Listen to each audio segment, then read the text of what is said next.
Welcome to the deep dive. We're jumping straight into some of today's most compelling stories. That's right. A real mix today, covering everything from urgent social issues right through to complex science and global policy. Yeah, and our mission is simple: cut through the noise, get you the crucial insights, and connect the dots so you're properly informed. Let's do it. Okay, first up, in the editorial section, it's a really tough one. We're talking about the harrowing reality of child trafficking in Bihar. Yeah, it's deeply The concerning. article opens with a story that, honestly, it just stops you in your tracks. A 14-year-old girl from Chhattisgarh, Mhm. lured by these promises of, becoming a dancer, having a better life, only to be found just brutalized in Bihar. It's awful. And the piece really emphasizes something critical. That it's not rare. That's the chilling part. This isn't some isolated horror story. Exactly. And the scale, well, the scale is staggering. The article mentions that by June this year, Bihar police rescued 271 girls. Wow. Yeah, 153 from these so-called orchestras and another 118 from the flesh trade. And that's not all. Partners from Just Rights for Children, JRC, they rescued another 116 girls alongside the police. So many. And the conditions they're found in. Appalling, just appalling. Overcrowded rooms, unhygienic, completely brutalized. They're treated like property, basically. Yeah. Paraded as performers, but really they're victims of severe trafficking and constant sexual abuse. So how did Bihar become this hub for such exploitation? What makes it ground zero? Well, the article points to a few key things. There's this orchestra belt, specific districts like Saran, Gopalganj, Muzaffarpur, Rohtas, West Champaran. These are known hotspots. Okay. Then you've got the porous border with Nepal, which makes cross-border trafficking easier, and really seamless railway connectivity to other states known for trafficking issues. West Bengal, Jharkhand, Odisha, Uttar Pradesh. It creates this sort of network. It's horrifying to think about, and the article mentions girls as young as 12. Yes, sold for as little as 10,000. 10,000 rupees. Sickening. Sold to dance for often inebriated men, forced into degrading acts. And if they resist, brutal punishment, even rape. So why does this keep happening? What's failing? The article calls it systemic failures, and that feels right. India has comprehensive laws, the Immoral Traffic Prevention Act, the Juvenile Justice Act, POCSO. The laws are there on paper. But they're not working. The conviction rates are abysmal. The National Crime Records Bureau data mentioned 2,878 children trafficked in 2022, over 1,000 girls, the author says, that barely scratches the surface. Right. And the anti-human trafficking units, the AHTUs, they're severely under-resourced. Investigations get tangled up in jurisdictional issues between states, bureaucratic delays. It all falls apart. And the part that really struck me was about girls being sent back. Yeah, that's maybe the most heartbreaking part. Even when rescued, many end up back with the very families who sold them in the first place. It's this horrifying cycle. The piece argues that until we tackle the root causes, the socioeconomic desperation, the breakdown in community safety nets prevention efforts will always be fighting an uphill battle. Is there any sign of hope, though? Any positive movement? Well, there's a mention of the Patna High Court stepping in. They have directed the Bihar government to act, calling it a serious issue. That legal pressure is definitely a positive step. Okay, that's something. It is. And the article proposes a strategy called Picket. It's focused on prevention. Picket. What does that stand for? Policy, institutions, convergence, knowledge, and importantly, including insights from survivors themselves, making trafficking economically unviable and using technology. Right. The core message is powerful. Justice is not punishment, but it is prevention before harm. It's about tackling the whole ecosystem, not just reacting after the harm is done. A crucial distinction. Okay, let's pivot now, still in the editorial section, to a different kind of systemic issue, this one impacting India's economic future. It's about formal manufacturing. And there's been this really surprising shift. The use of contract labor has basically doubled. It went from about 20% back in 1999-2000 to over 40%, 40.7% in 2022-23. This is right across the board in formal manufacturing. Yeah, it's a significant trend. So the big question the editorial asks is, what does this rise of sort of informal work within the formal sector actually mean for productivity? And the key takeaway, really, is that this isn't primarily driven by a need for flexibility or specialized skills, which is sometimes the argument you hear. It's mostly about cost avoidance for employers. Cutting costs. Exactly. And the article really shines a light on the situation for these contract workers. They're usually hired through third-party contractors, right? Yes. So they fall outside the protections of core labor laws like the Industrial Disputes Act of 1947. Which covers things like layoffs, unpaid dismissal. Precisely. So their bargaining power is weak. They're vulnerable. And the numbers show it. In 2018-19, contract workers earned, on average, almost 15% less than their regular counterparts. Wow. And for the employers, the overall labor cost is 24% lower for contract workers. In some industries, the gap is enormous, like 78% to 85%. It really points towards significant exploitation in some cases. And this cost-cutting approach, it doesn't just hurt the workers, right? It hits productivity, too. Absolutely. The article brings up the principal-agent problem. Basically, the employer's interests, the principal, don't align with the contract workers, the agent. Because the contracts are short-term. Exactly. Yeah. Especially when a third party is involved. It creates instability, high staff turnover, and crucially, employers have less incentive to invest in things like training or innovation for these workers. Which holds back long-term growth. Definitely. It stifles productivity. And the data confirms this. Enterprises that rely heavily on contract labor, call them CLI, contract labor intensive, have, on average, 31% lower labor productivity than RLI, regular labor intensive enterprises. 31% lower. That's substantial. It is. And the gap is even wider for smaller firms, 36% lower, and in really labor-intensive sectors, it's 42% lower. Are there any exceptions? Yes. The article notes some exceptions, like in high-skill roles or very capital-intensive industries. Those CLI firms, which make up about 20% of the total, can sometimes see productivity gains. But for the vast majority, 80% of these firms, this reliance on contract labor is hurting productivity. So where does policy fit into this? The government brought in new labor codes in 2020. Right, aimed at providing more flexibility in hiring and firing. But unions have raised concerns, serious concerns, that this could actually accelerate this informalization trend, push more people into these vulnerable contract roles, and erode job quality overall. So what's the alternative? How can policy help? Well, the article suggests incentivizing longer fixed-term contracts, maybe offer concessions on Social Security contributions or subsidized access to government skilling programs if firms commit to longer terms. Okay, so encourage stability. Yes, boost stability, help with skill building, and maybe ease some of those union fears. Another strong suggestion is reviving and extending the Pradhan Mantri Rojgar Protsahan Yojana, the PMRPY scheme. I remember that. It covered employer pension contributions. Exactly. It ran from 2016, benefited over 1 crore employees, apparently, but was discontinued in March 2022. Bringing something like that back could genuinely discourage the misuse of contract labor and actually promote real formalization.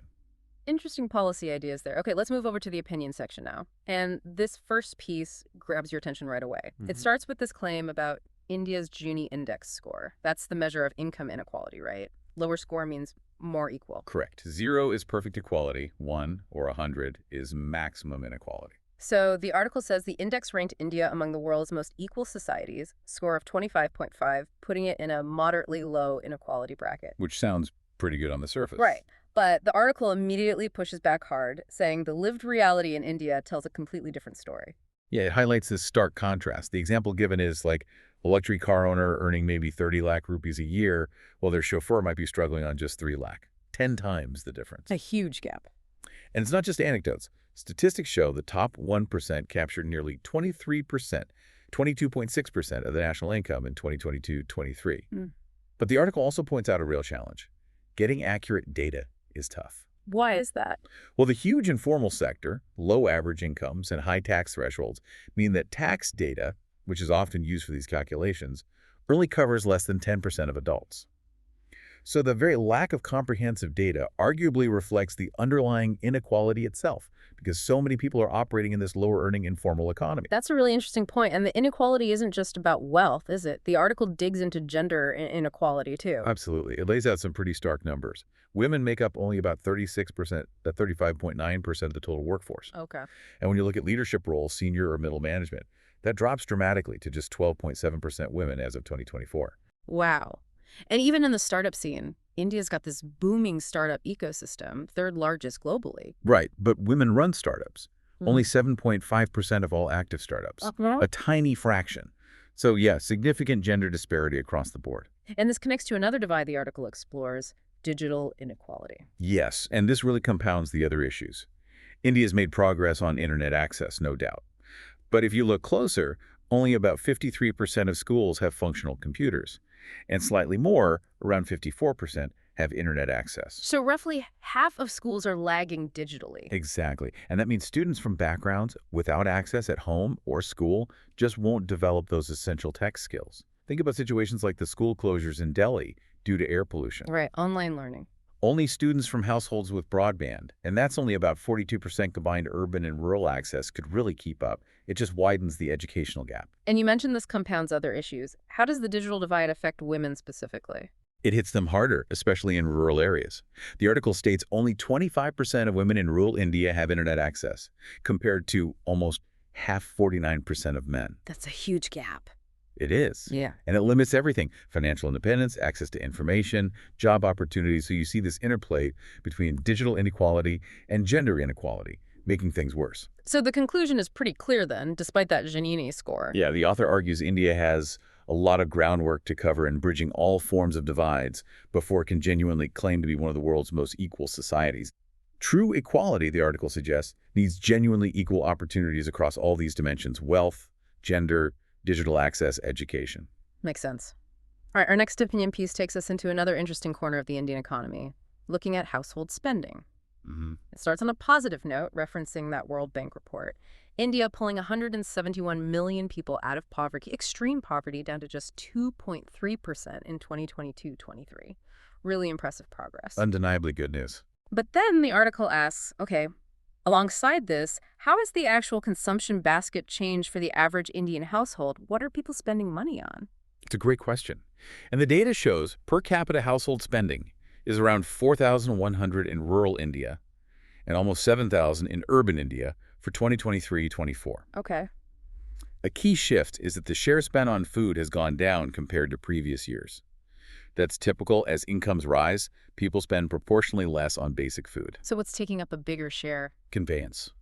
Transport. It's actually the biggest chunk of non-food spending, 14% across both rural and urban areas. 14% just on getting around, and within that. Buses are a huge part of it. Bus expenditure makes up 20% of that total conveyance spending. And particularly in rural India, where incomes are generally lower and there are fewer options, people rely heavily on buses. And the article highlights the difference between rural and urban spending on buses, right? Yeah, this is interesting. The share of bus spending out of total transport costs is higher in rural India, 20.6%, compared to urban India, where it's 16.2%. Presumably because urban areas have more alternatives. Metro, local trains, autos. Exactly. Fewer choices in rural areas push up the reliance on buses. And it varies by state, too. In places like Tamil Nadu and Kerala, rural households spend a full quarter, 25% of their conveyance budget just on bus travel. Wow. Now, what about those free bus schemes for women? They've been rolled out in several states since Delhi started in 2019. Are they making a difference to spending? Well, the evidence is mixed, which is surprising. In Delhi, Karnataka, and Telangana, yes, the data shows a decline in bus expenditure in both rural and urban areas. Yeah. So the schemes seem to be working as intended there. But not everywhere. Counterintuitively, no. In Tamil Nadu and Kerala, household bus spending actually increased between 2022-23 and 2023-24, even with the free schemes in place. Increased? How does that work? It's puzzling. Maybe more trips being taken or shifts in other spending? The article doesn't fully explain it, but overall, at the all-India level, while urban bus spending fell by 4%, rural bus spending actually went up slightly by 0.6%. The piece calls this a wake-up call for policymakers. Definitely suggests it's not as simple as just making buses free. Right. It highlights the need to really improve the whole transport infrastructure, especially in rural areas, make it more accessible, more reliable, more affordable overall. Now, there was another slightly counterintuitive finding about who spends more on buses, wasn't there? Something about income levels. Yes, that was interesting too. The share of bus expenditure compared to overall conveyance spending is actually greater among higher income households than lower income ones. Really? That seems backwards. Why might that be? One potential explanation offered is that lower-income households, especially those in agriculture, might just have very minimal daily transport needs. They might work close to home or on their own land. Okay, makes sense. Whereas higher-income households might be using buses more for regular work commutes, maybe longer distances or other activities. Interestingly, though, the analysis didn't find a strong link between non-agricultural work and bus spending in urban areas. So it's not just about commuting to jobs, at least in cities. Apparently not solely. It suggests urban households use buses for a variety of reasons beyond just getting to work. It's a nuance for policymakers to think about. So given how crucial buses clearly are, what are the main policy recommendations coming out of this? 3 key things. First, accelerate the shift to electric buses. This would cut operating costs for transport departments, which should hopefully lead to lower fares for passengers. Okay, e-buses. What else? Second, drastically increase the number of buses. India has about 1.5 lakh buses now, which is only about 17 per lakh people. The recommendation from the Ministry of Housing and Urban Affairs is 60 per lakh.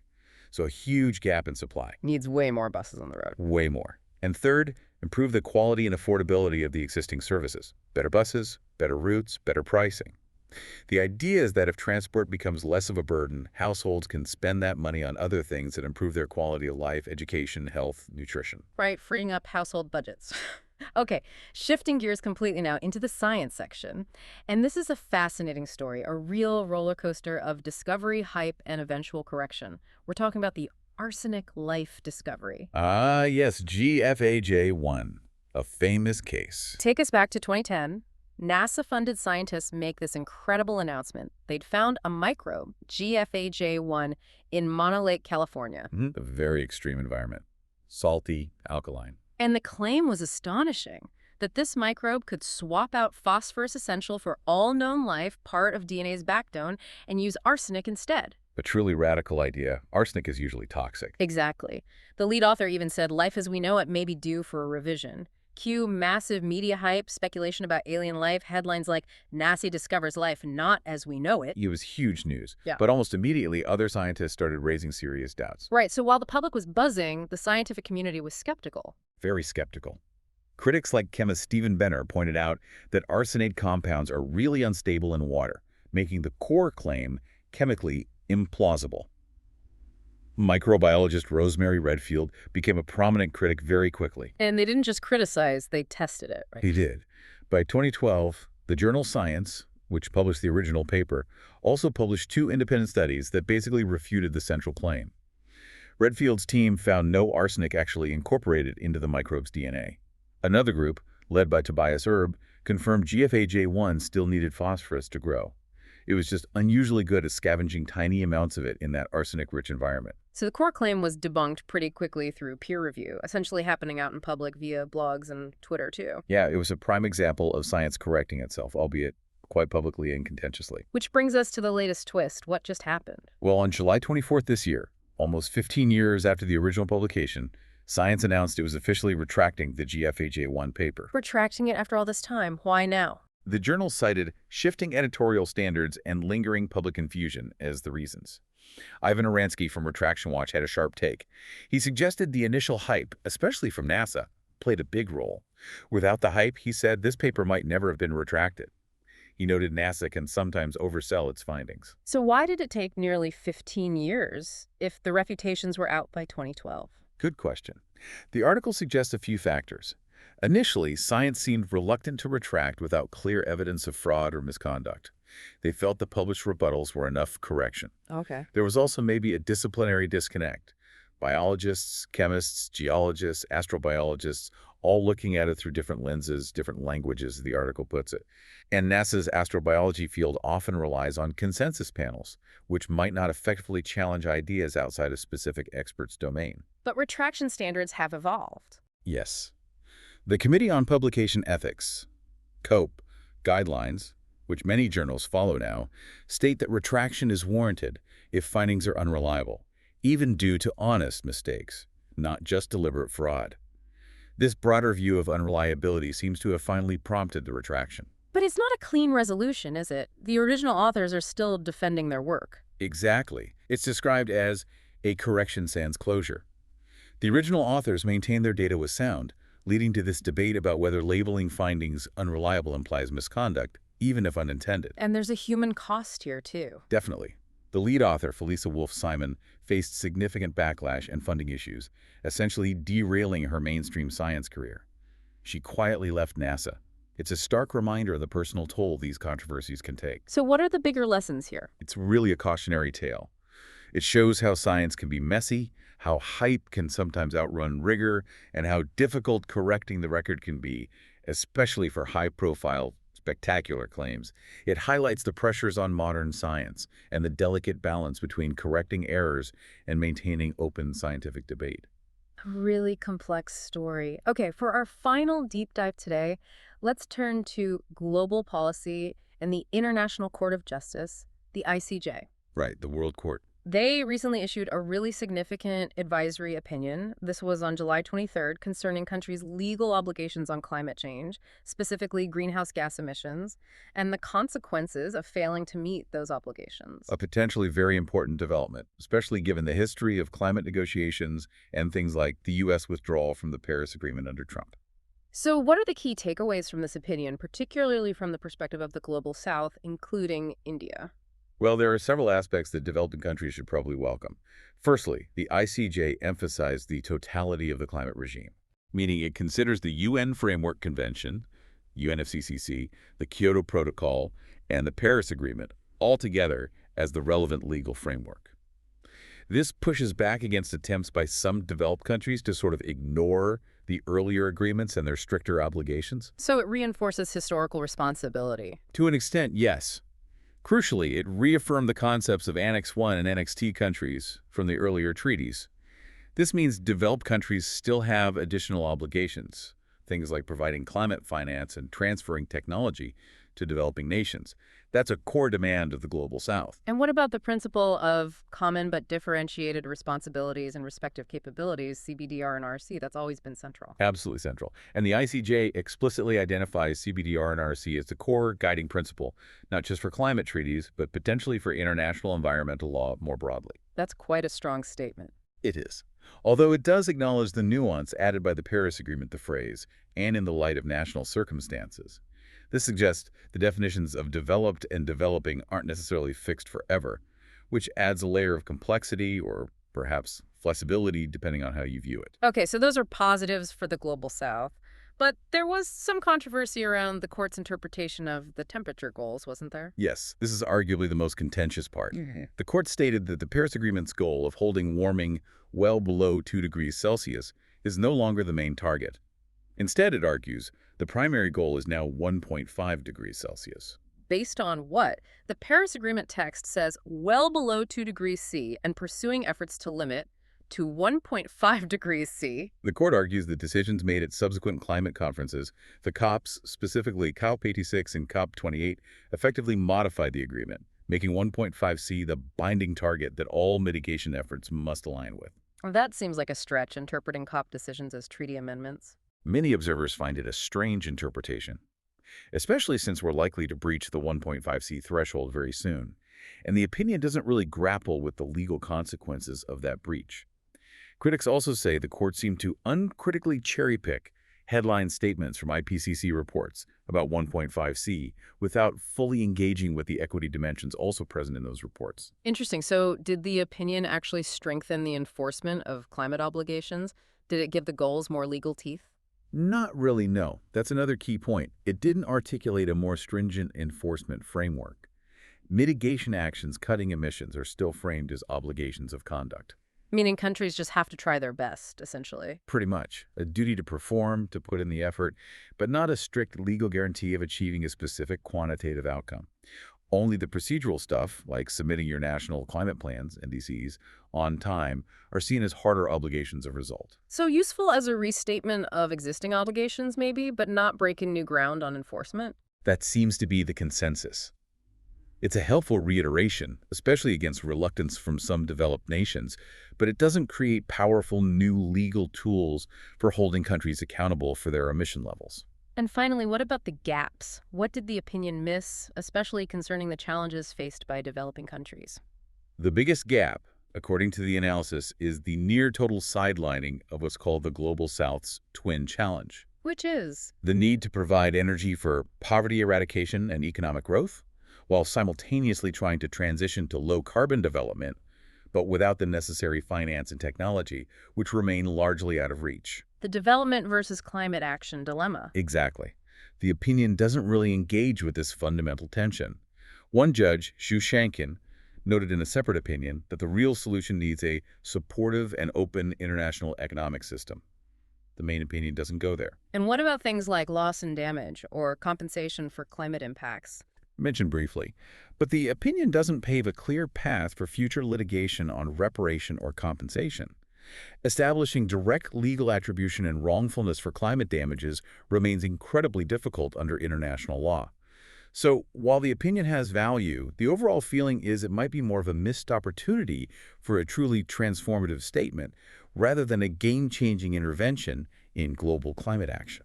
A complex picture with both affirmations and disappointments. That covers our deep dive into today's key articles. Thank you for listening.